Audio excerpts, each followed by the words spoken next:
പടന്ന വടക്കേ കേളത്ത് കുടുംബ കൂട്ടായ്മയുടെ പ്രഥമ ജനറൽ ബോഡി യോഗം പടന്നയിൽ നടന്നു. പാലിൽ പോഷക ഗുണങ്ങളുണ്ട്. മായവും കലർപ്പും ചേരാത്ത പാലിൽ നിന്ന് മാത്രമേ നമുക്ക് ആ പോഷക ഗുണങ്ങൾ ലഭിക്കുള്ളൂ. ഉയർന്ന ഗുണനിലവാരം, തികഞ്ഞ വിശ്വസ്തത. ജനതാ പാൽ.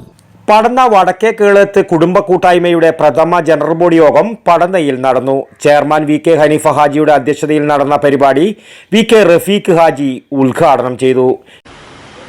നമ്മൾക്ക് വലിയ അകലം കൊണ്ട് പോകാൻ പറ്റുന്നതല്ല, മറിച്ച് ഇത്തരം ഒരു അരമണിക്കൂർ, 1 മണിക്കൂർ, 2 മണിക്കൂർ ചെലവാക്കുന്നതിലൂടെ സദഖത്ത് ജാരിയ എന്ന് പറയുന്ന മഹത്തായ ബൃഹലമായ ഒരു സംഭവത്തിന്റെ അപ്പുറത്തേക്ക് കടിപിടിക്കാൻ പറ്റുന്ന ദാനമായ ഒരു സംഭവമാണ് നമ്മളിൽ നടത്താൻ പറ്റുന്നത്. യോഗത്തിൽ പടന്ന വടക്കേ കേളത്ത് കൂട്ടായ്മയുടെ പ്രവർത്തനങ്ങൾ വിലയിരുത്തുകയും ഭാവി പ്രവർത്തനങ്ങൾ ആസൂത്രണം ചെയ്യുകയും ചെയ്തു.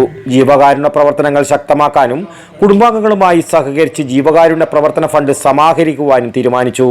വി.കെ.പി. ഇസ്മായിൽ ഹാജി, എസ്.സി. മജീദ് ഹാജി, വി.കെ.ടി. ഇസ്മായിൽ, ബി.എസ്. ഖാലിദ്, എ.വി.സി. മുഹമ്മദ് ഹാജി എന്നിവർ സംസാരിച്ചു.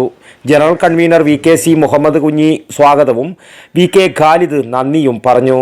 News bureau, Thrikkaripur. പാലിൽ പോഷക ഗുണങ്ങളുണ്ട്.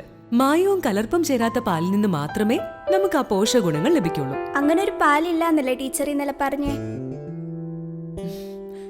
അങ്ങനെ ഒരു പാലുണ്ട്, ജനതാ പാൽ. നാട്ടിലെ നന്മ ആഗ്രഹിക്കുന്ന ക്ഷീര കർഷകരിൽ നിന്നും സൊസൈറ്റികളിൽ നിന്നും പരിശുദ്ധി ഉറപ്പുവരുത്തി ശേഖരിച്ച പാൽ പൂർണ്ണമായും ശാസ്ത്രീയമായി സംസ്കരിച്ച് ഗുണനിലവാരം ഉറപ്പുവരുത്തി മാത്രം പാക്ക് ചെയ്ത് നമ്മുടെ കൈകളിൽ ലഭിക്കുന്ന ജനതാ പാലിലുണ്ട് പോഷക ഗുണങ്ങൾ. ഉയർന്ന ഗുണനിലവാരം, തികഞ്ഞ വിശ്വസ്തത.